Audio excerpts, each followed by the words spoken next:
மீன் குழம்பு வைக்கிறது வவ்வா மீன் குழம்பு வைக்கிறதுக்காக எல்லா வெங்காயம் வந்து பொடியாக சாப்பரில் வந்து பொடி பண்ணி வச்சு சின்ன வெங்காயம் பூண்டு தக்காளி எல்லாத்தையும் எடுத்து வச்சுட்டு தாளிக்கிறதுக்கு கடலை எண்ணெய் ஊற்றிருக்கேன். கொஞ்சம் கருப்பு புளி சிவப்பு புளி கொஞ்சம் ஊற வச்சுருக்கேன். கடுகு கொஞ்சமாக வெந்தயம் கொஞ்சம் சீரகம் எல்லாமே நல்லா பொரிஞ்சிச்சு. வெங்காயத்தை போட்டு வதக்கிடும். தக்காளியும் அதிலே போட்டு வதக்கிடலாம். வதங்கிறதுக்காக கொஞ்சம் உப்பு போடுறேன். எல்லாமே நல்லா வதங்கிடுச்சு. கலர் மாதிரி வந்துடுச்சு. இப்போ வந்து தேவையானது மிளகாத்தூள் மஞ்சத்தூள் எல்லாமே போட்டுக்கலாம். மிளகாத்தூள் மல்லித்தூள் மஞ்சத்தூள் எல்லாம் போட்டாச்சு. நல்லா வதக்கிட்டு புளியை கரைச்சி ஊற்றி வச்சுக்கலாம். புளியை கரைச்சி உப்பு போட்டு நல்லா கலந்தாச்சு. இன்னும் கொஞ்சம் தண்ணி ஊற்றி கொதிக்க வச்சிடலாம்.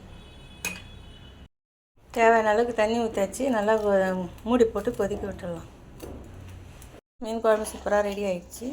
பீஸ் போட்டுற வேண்டியதுதான். வவ்வா மீன் தான் வாங்கிட்டு வந்து எல்லாம் க்ளீன் பண்ணி வச்சுருக்கேன். ஒவ்வொன்றா எடுத்து போட்டுடலாம்.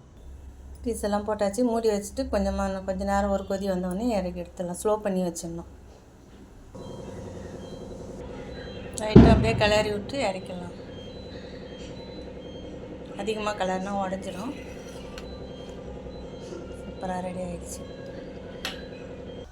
அவ்வளோதான், சூப்பராக ரெடி ஆகிடுச்சு. மீன் வறுக்கிறதுக்காக எடுத்துருக்கேன் வவ்வா மீன்.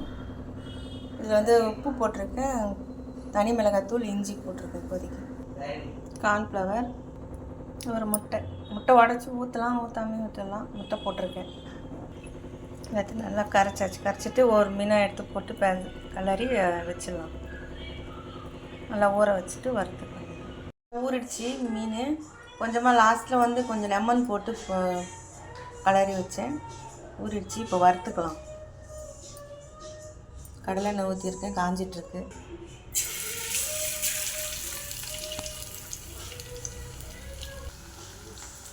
கேஸ் ஸ்லோ பண்ணி வச்சு வேக வச்சுக்கலாம்.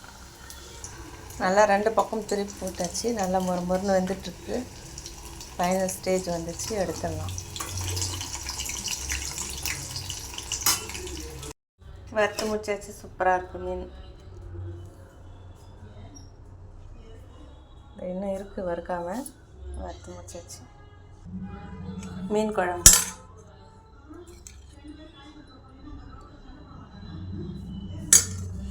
அவ்வளோதான் ஃப்ரெண்ட்ஸ்.